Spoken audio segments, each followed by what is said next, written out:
No final desse vídeo, você vai entender um pouquinho melhor o que é iluminismo pós-moderno, com a construção do que vem sendo dito nesse vídeo, que é uma resposta ao meu anarquista favorito, Glaucio Gonzalez, do canal Glaucio Gonzalez, que fez algumas lives intermináveis respondendo a um vídeo de 15 minutos meu, e que obviamente eu vou tentar concentrar uma série de coisas em 2 vídeos. Então esse é o primeiro vídeo de 2, que muito em breve vai culminar numa live também com o Glaucio, que a gente vai trocar uma ideia muito legal sobre modernidade, pós-modernidade, anarquismo, socialismo, comunismo, enfim, vamos ver o que vai rolar na live, tá? Mas é sobre o que tá acontecendo, essas tretas, que já teve uma troca de ideias muito interessante com o Pedro Ivo, do canal Ateu Informa, e você pode ver a live que teve no canal Pantarrey do Matheus Bustamante. Vou pegar um gancho do Glaucio, onde ele está comentando que eu separo o iluminismo do século XVIII, o iluminismo do século XIX, então o iluminismo de Kant versus o iluminismo de Marx e dos anarquistas,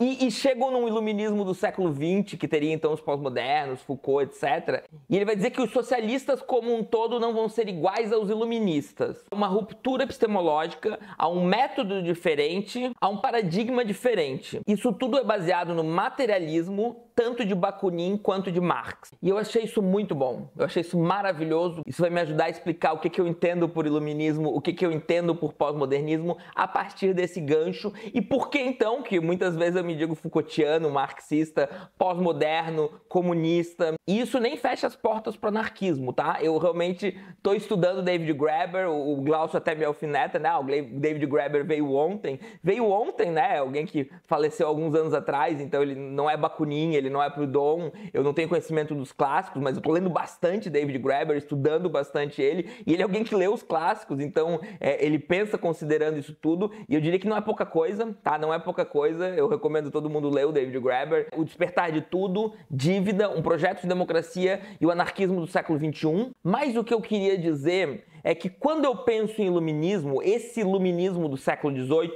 inclusive com o Rouanet, o Sérgio Paulo Rouanet, que ele vai distinguir, né, ilustração de iluminismo, ele vai falar que o que acontece no século XVIII ele chama de ilustração, mas que iluminismo é algo que ocorre em vários outros contextos, vários outros momentos da humanidade. Essa distinção não cola, não pega, ninguém usa e ninguém vai usar, mas ela abre o gancho pra gente entender um ethos, então, um ethos, tá? Um ethos. A gente precisa pensar no conceito de ethos agora. Um hábito, um costume, um modo de ser, tá? Um modo de ser iluminista, que está sim vinculado com a ilustração, que está sim vinculado com o século XVIII, mas não está preso a ele. Vamos entender esse ethos iluminista como o ethos da emancipação, a emancipação da humanidade, tá? E a humanidade tenta-se, né? Sempre que tem alguém sendo oprimido, tem alguém tentando se emancipar dessa opressão. Eu diria com Foucault, todo poder gera automaticamente a sua resistência. Então esse ethos iluminista é o ethos da resistência. Mas se ele está vinculado com a ilustração do século XVIII, ele está vinculado com algumas coisas. Ele está vinculado com o conceito de razão, pelo menos, a razão. Esse ethos iluminista, ele dá atenção à razão, ele dá atenção à razão, e ele dá atenção à ciência moderna, a revolução científica que ocorre lá pelo século XVI, XVII, enfim, não é uma revolução que tem uma data, né? É um conjunto de fatores que a gente pode analisar e eventualmente falar, ó, aqui a coisa tá revolucionária o suficiente, tá? Aqui a coisa tá revolucionária o suficiente. Como diria Engels, né, tanto no Anti-Düring quanto na Dialética da Natureza, quando ele tá falando das leis da dialética, ele vai dizer, né, mudanças quantitativas eventualmente geram uma mudança qualitativa. Quer dizer, a água sobe 1 grau, né? De 70 para 71, de 71 para 72. Quando ela atinge determinada temperatura, ela ferve. O ferver são várias mudanças quantitativas, né? Acréscimo de calor, que em um momento específico gera uma mudança qualitativa. Uma revolução científica, uma revolução industrial ou coisas parecidas também seguem essa lógica, porque vivemos num mundo dialético. A própria vida, se você for ver isso, né? Mudanças quantitativas no inorgânico geram o orgânico. Essas mudanças quantitativas são químicas, enfim, eu não saberia explicar, mas eu sei que cabe na leitura de uma lógica dialética. Então a gente tem esse século XVIII, que ele possui um ethos iluminista centrado numa análise então mais minuciosa da razão e numa análise mais minuciosa da ciência. Eu resgato esse ethos, tá? Eu tenho esse ethos, o iluminismo pós-moderno é sobre esse ethos, mas em outro paradigma, não no paradigma do século XVIII, como Glaucio bem disse, século XIX vai surgir outro paradigma que a gente pode chamar de materialismo. Eu diria, inclusive, né, com Marx e Engels, e especialmente, eu tô pensando especialmente no Engels quando eu faço esse vídeo, tá? O Engels do Anti-Düring, um pouquinho o Engels da Dialética da Natureza, porque a Dialética da Natureza é um livro incompleto, então é um pouco difícil se ater muito a ele, né? O Anti-Düring tá mais completo. Eu estou pensando no Engels e eu estou pensando que essa mudança, esse paradigma do século XIX, esse iluminismo do século XIX, que é o iluminismo marxista, que é um iluminismo baseado em Bakunin também, muito provavelmente. Eu sei que, mais uma vez, né, mudanças quantitativas que geram uma mudança qualitativa, o materialismo e a dialética, então, são essa mudança de paradigma. Que, inclusive, o próprio Engels vai dizer, a dialética já está um pouco em Kant, tá? O próprio Kant já mostra a perspectiva da gente ver o universo de maneira dialética. O próprio universo, a gente não viu o universo de maneira dialética. A gente pensava que o universo estava sempre ali daquele jeito. E, na verdade, a gente descobre que o universo, ele tem uma história. O universo tem uma história. E a vida tem uma história. É por isso que no século XIX a coisa muda muito, mas não é um paradigma só do materialismo, é um paradigma do materialismo dialético. Você que está chegando agora no canal, eu sou o professor Daniel Cidade, bacharel e licenciado em filosofia, mestre e doutor em filosofia política e ética. Eu queria convidar você a se inscrever no canal, deixar aquele like maroto e ativar o sininho. Quem se tornar membro do canal ou contribuir no Apoia-se, pode me mandar um e-mail, porque a gente tem um grupo de apoiadores do canal no WhatsApp. Aproveito para agradecer quem já está contribuindo e convidar vocês a me seguirem no Instagram e no TikTok. A gente pode chamar de materialismo histórico dialético, mas você está entendendo que a dialética já é histórica, né? A dialética é sobre o próprio universo ter uma história. Então, em algum grau, tá? Em algum grau, não quero desmerecer ninguém, mas em algum grau, histórico dialético pode ser visto como redundante. Claro que, né, a gente pode pensar a dialética de uma maneira cosmológica, a filosofia nasce como uma cosmologia, ou pelo menos nos contam dessa maneira, e o histórico como algo que se diz respeito à humanidade. Então, dá para fazer essa separação, ela é didática, ela pode ser muito importante, mas assim, falar dialética e falar história, a gente está falando de coisas parecida, você tá entendendo? Claro que a história, quando a gente vai falar de seres humanos que constroem a história, então a gente tá falando de uma outra disciplina, a gente pode estar se remetendo a uma ciência, então, a ciência da história, que tem então uma história, então a gente diz que a história surge com a escrita, quando a gente começa a registrar toda uma série de fatos. Eu não quero entrar nessa discussão, o que eu quero é só que você entenda que falar de dialética é falar de história é falar de dialética, e se a gente tá falando de uma perspectiva mais ampla, a gente pode colocar as duas coisas ali numa mesma caixa e falar que existe um paradigma materialista e dialético. É uma hipersimplificação para caber num vídeo de YouTube. Então, no século XIX surge essa mudança de paradigma, mas não essa mudança de ethos. Tá? Então existe esse paradigma do século XVIII, esse paradigma do século XIX, que é a gente sai do idealismo para o materialismo dialético. Mas algumas pessoas, esses iluministas, essas pessoas que buscam a emancipação, elas mantêm o ethos.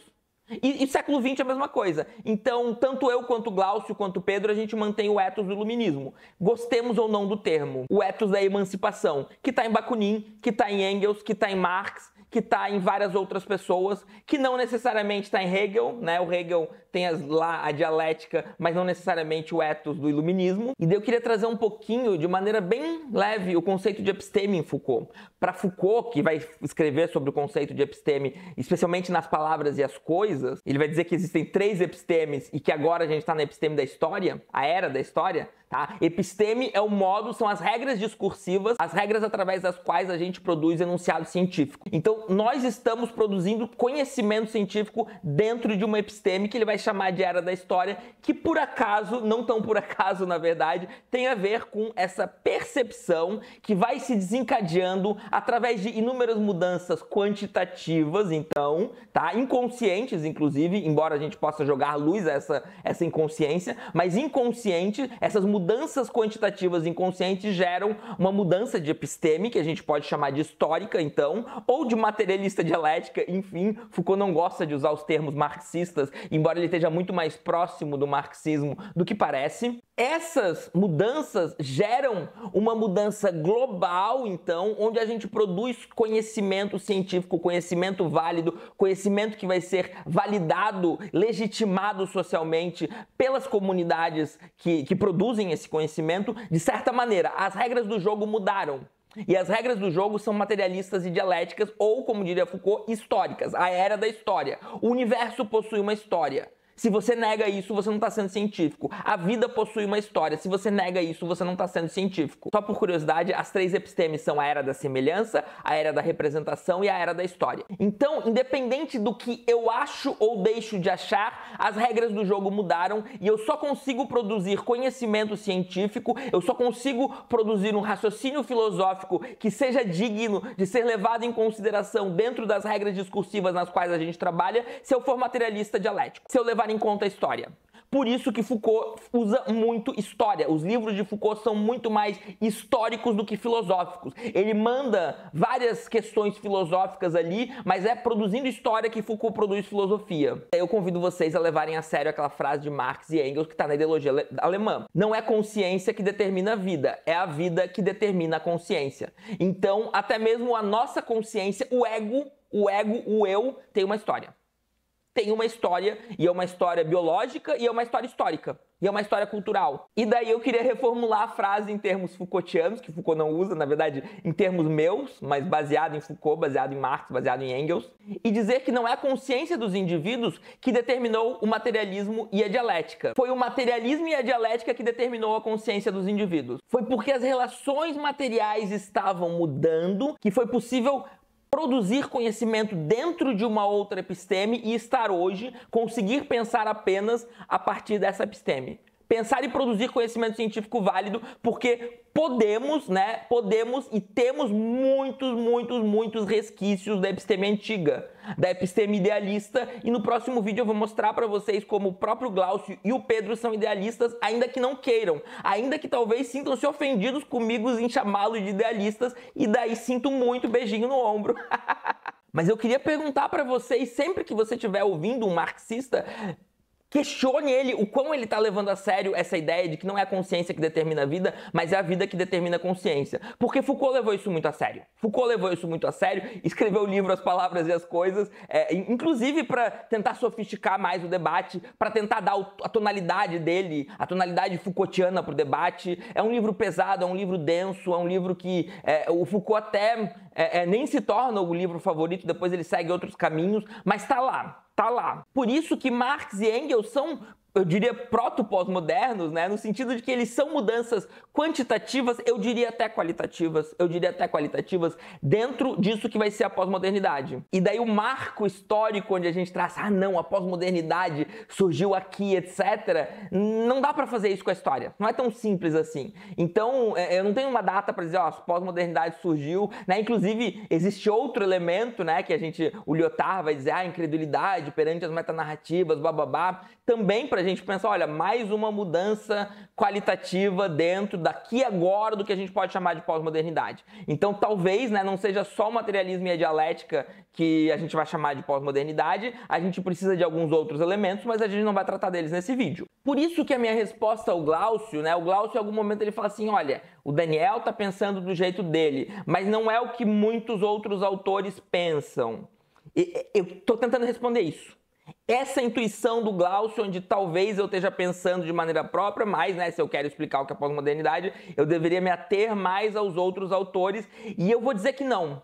Eu vou dizer que não. Exatamente o que você precisa entender nesse momento é que eu não estou preocupado em explicar só os autores. Eu uso eles como ferramenta, eu não posso mentir sobre eles, eu não posso não entendê-los em certo grau, mas eu posso usá-los como ferramenta para entender uma episteme, para entender um momento onde a gente pensa de tal maneira. Então, esses pensadores que a gente chama de pós-moderno, eles pensam dentro de uma episteme, dentro de uma estrutura conceitual pós-moderna, porque a consciência deles foi determinada pela vida, porque a consciência deles foi determinada pelas regras discursivas da pós-modernidade e por isso eles só conseguem pensar dessa maneira. O que eu estou dizendo é que existem vestígios muito fortes, a gente está em transição da própria modernidade, o próprio idealismo, e esses vestígios da modernidade, esses vestígios do idealismo, geram todos os ruídos que acontecem entre eu e o Pedro, e entre eu e o Glaucio, porque eles são idealistas e eu sou materialista. porque eles ainda são metafísicos, porque eles ainda são platônicos e eu sou dialético. E que eu sou radicalmente materialista e dialético. Porque a episteme pós-moderna é radicalmente materialista e dialética. E radicalmente incompreendida muitas vezes pelos próprios autores pós-modernos, que têm a sua consciência determinada pela vida, que têm a sua consciência determinada pelo conjunto de acontecimentos, pelo conjunto de mudanças quantitativas que geraram uma mudança qualitativa, e eu estou tentando entender essa mudança qualitativa. E ela envolve Marx, ela envolve Engels, ela envolve Darwin. Veja bem, o que seria Darwin? O que é a teoria da adaptação das espécies, se não a compreensão de que a vida tem uma história, de que o ser humano tem uma história. Então é porque surge uma episteme, dentro de uma episteme pode surgir Hegel. Dentro dessa episteme pode surgir Darwin.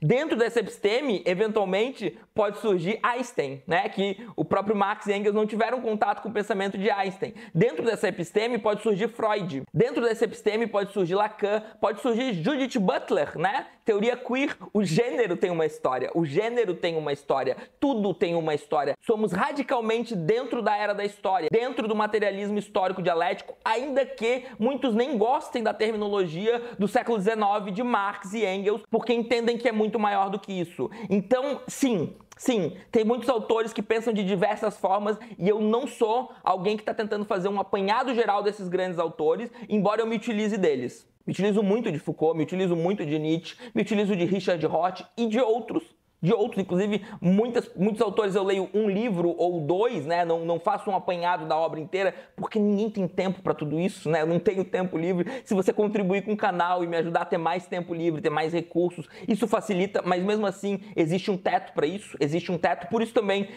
eu quero muito, né, que formem-se mais pós-modernos, que pós-modernos se empoderem mais, para que a gente possa continuar construindo esse conhecimento dentro da episteme pós-moderna, que é a episteme que está, nesse momento, nos permite ir mais longe. Então eu entendo que a episteme pós-moderna nos permite ir mais longe, seja dentro de um ethos iluminista, que é onde eu estou e onde o Pedro e o Glaucio também estão, seja dentro de um ethos, sei lá, das trevas ou de qualquer nome que você queira dar, que é em defesa da lógica da dominação. Somos contra a emancipação, queremos a dominação da humanidade, que é o que faz o liberalismo. Inclusive, por isso ele utiliza-se do paradigma passado, ultrapassado do idealismo, porque ele é mais eficiente para a lógica da dominação. Então, no próximo vídeo, eu vou dar uma palhinha de por que o Pedro e o Glaucio são idealistas. Então é isso, pessoal. Espero que tenham gostado e até mais.